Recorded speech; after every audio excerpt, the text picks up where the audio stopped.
My name is Mark Provan. Today is August 3rd, 2021. I'm actually recording here from Sonoma County, California. I am 53 years old. My name is Lisa Dellaquila. Today is August 3rd, 2021. I'm recording from Marysville, Washington. This is my fifth consecutive year being 39. Tell me about your journey to Providence. How did you get here? A friend of mine had sent me the ad for the job. I was so excited that an organization had the forethought to hire an infection preventionist for home health and hospice. That's something I had never heard of before. I applied and I just felt the warmth and the connection right away. It was like, that's where I was supposed to be. And I got hired and I was terrified because, I know infection prevention and control and long-term care really well. And we have 6 skilled nursing facilities in home and community care. So I'm like, well, at least that small part I'm experienced, but a lot of learning to do. It was a lot, but exciting to learn about. And I had a course set in my mind for what I was going to do. At first I was going to work on A, then B, then C, then D. 3 months into being new, the pandemic came to us. Everything changed. And here we are 18 months later. When did you know you want to be a nurse? And there's not a lot of infection prevention nurses out there.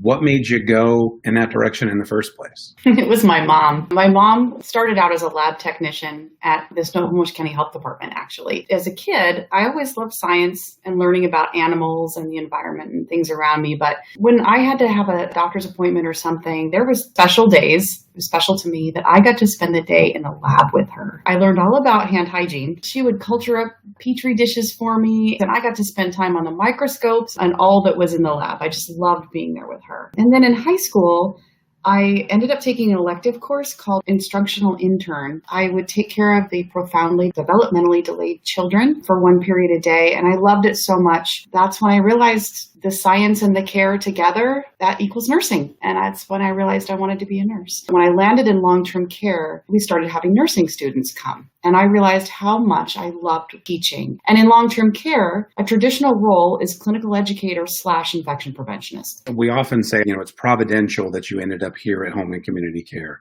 Talk a little bit about that, because I believe that everything happens for a reason. And I believe that you ended up here at the time you ended up here, because that's when you were supposed to arrive here. When you say it's providential that I came to Providence, I feel like it's divine intervention that Providence came to me. I think the same feelings where people say, thank goodness you're here, I say, thank goodness I'm here.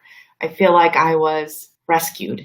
I'm going to get emotional. What are you most proud of over the last year and a half for you, for Lisa, the role that you played?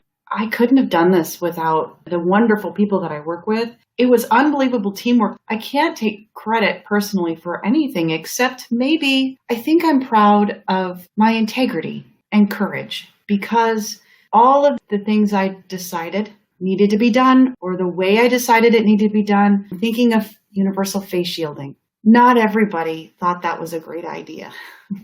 Not everybody liked that idea. Not everybody agrees with vaccination. Not everybody agrees with masking.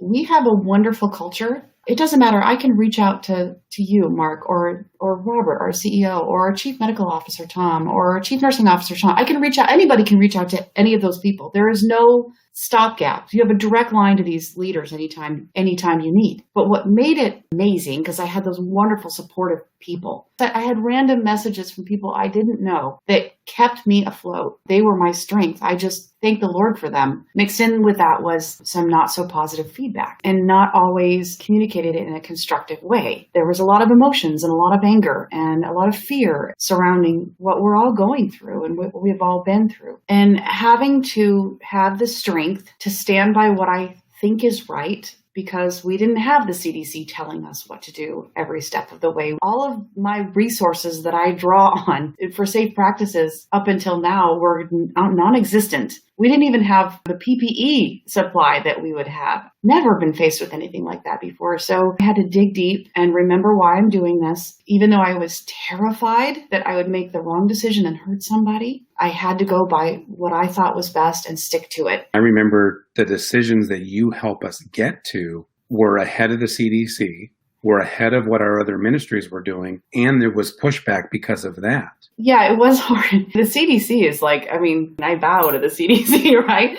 Moving outside of their recommendations, I never feel comfortable being less stringent than them. Oftentimes in this pandemic, we've been more stringent, or there's just been an absence of guidance. I remember having lots of conversations with myself. I'm a nurse with a bachelor's degree, right? I'm not an epidemiologist. I'm not an infectious disease doc. I had to just talk myself into, okay, Lisa, this is what you've got. This is the experience you have. If you keep our caregivers and our resident safety first, above everything else, above comfort, above convenience, above politics in some cases, we're going to be okay. We'll figure out the rest later. Let's just keep everybody alive. I had to say to myself, Lisa, if ever you're going to be strong and put your big girl britches on, now is the time.